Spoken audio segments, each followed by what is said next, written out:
So diving board, a branch of a tree, balance beam, what do they all have in common? It turns out that they all can be classified as beams. In this concept, we're going to explore beams. So we'll explore how to design them, how they resist loads, where along the length is the maximum stress going to occur, where might they fail, and how they're supported, and much more. So beams, what are they? They tend to be long, slender elements, which is nothing new. We've dealt with long, slender elements in structures. Our ropes and cables were long, slender elements. Columns tend to be long, slender elements. So the main difference is how we apply the loads. With a beam, the loads are going to be applied perpendicular to the axis of the member. So the axis of the member runs along the length, and we'll be pushing perpendicular. That's going to cause a bending deformation in the beam, and that's kind of the definition of what a beam is. So if we contrast that with ropes and cables, so when we dealt with ropes and cables, we applied the load parallel to the member. Ropes and cables can only carry tension, they can't carry compression, so everything was along the line of the cable and just in tension. Columns were also long and slender. They can look a lot like a beam, but they tend to be oriented vertically, and the loads are applied parallel to the axis, so it's just a compressive force pushing down and pushing up. So the difference with a beam is, while it might look like a column, it's typically oriented horizontally, and the loads are applied vertically. So what happens when I bend this beam? Okay, and what types of forces are induced? This is a beam, I call it a simply supported beam. It's just got two supports on the sides. It has a grid on this beam. I think that'll help us understand what's happening. So as I push on the beam, take a look at the grid. Okay, we should see that the lines on the bottom get longer, and the lines on the top get shorter. So the lines on the bottom, as they're getting longer, does that remind us of anything? It should remind us of tension.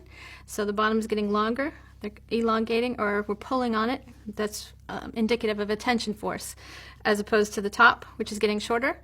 So that indicates that we have compression. So in a beam, that's typically what happens. Well, a simply supported beam anyway, with a vertical load. In this case, we have tension on the bottom and compression on the top.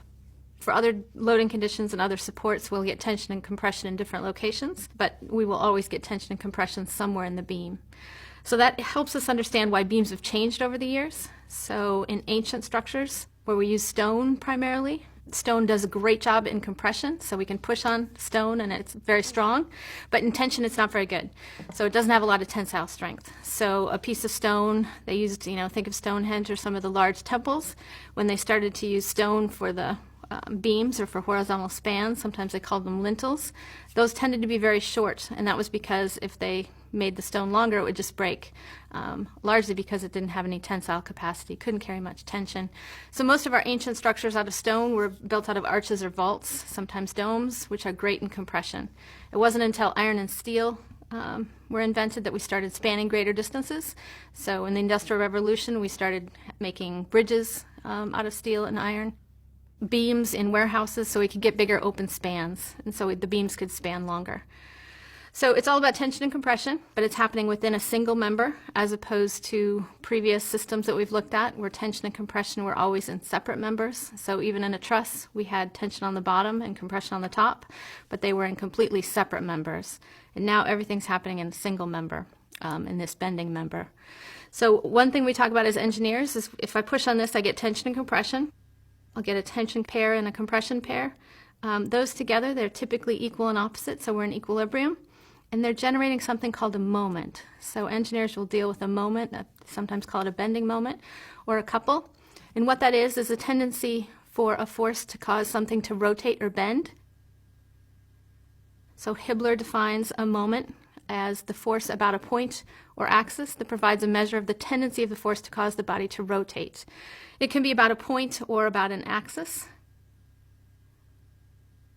Okay, so if you think of a door, as I open the door, it's easiest to open it at the doorknob, okay? And that's because I have generate a larger moment. And actually, let's try this. This is something I do in my class. So if I extend my arm can be modeled as a beam. It would be modeled as a fixed beam. It's only supported on one end at my shoulder with a fixed connection. But what I want you to think about is if I take a book, is it going to be easier for me to hold the book out at my palm? We can try this at home. Hold it at my palm, or it will be easier at my shoulder. Okay, so give it a try if you can. Okay, so is it easier at the palm, way out further from my shoulder, or closer into my shoulder. Turns out it's typically easier to hold it closer to the shoulder, okay? But why? The book weighs the same whether it's out in my palm or near my shoulder, okay? So it's not a difference in weight. The difference is the distance. So the further that book is away from my point of support, the more it's going to try to cause that support to rotate, and I have to then hold it in place. So a moment is equal to the force times the perpendicular distance, or how far that force is away from your point of support. So the greater the distance, the higher the moment will be. So my arm is an example of what I'd call a cantilever beam. A beam with a single support tends to be a fixed support, a very strong support. Think of a beam stuck in a wall. It's going to have a nice strong support in there. Another common type of support system are these two supports that I've been talking about, and this would be a simply supported beam. They are all going to have tension and compression acting within this beam, so as I push on it, I have tension again at the bottom, compression at the top, and those will be in equilibrium, so they'll be equal and opposite. The bottom half tends to be in tension for this type of beam, and the top half in compression, and that's going to generate an internal moment. So like that moment of my force times distance on my arm, the book, internally I'll get a moment. Okay, so if I were to cut this beam in half, I would have an internal moment trying to resist this bending.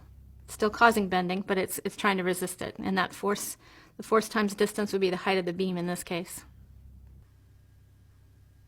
So there's two different ways a beam can fail. Okay, as I push on it, I can push on it and bend it too far, and that will typically cause a tension or compression failure. And that will be one mode. The other mode is due to a shear force. So as I'm pushing this downward, there has to be a force balancing it upward, and we call that a shear force. So it's a shearing of the beam, and it could cause failure as well. So a shear force is two forces that are parallel, but they're parallel and at a distance. So as opposed to in a column, when we push on two ends, those are two parallel forces, but they're acting through the same line. So if I have two forces acting through different lines, which is what I have in a beam, it causes a shearing deformation. So that's what happens when I try to shear this book. So we start with a square, and then if I have a parallel force at the bottom and the top, I get a shearing deformation. And this could cause failure too. So the beam has the potential to fail in shear, so the force acting downward.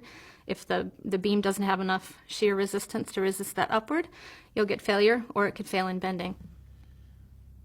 These long, slender beams tend to fail in bending, so bending will dominate their behavior, but as the beam gets shorter and deeper, shear becomes a bigger factor. So they're both things we need to look at as engineers.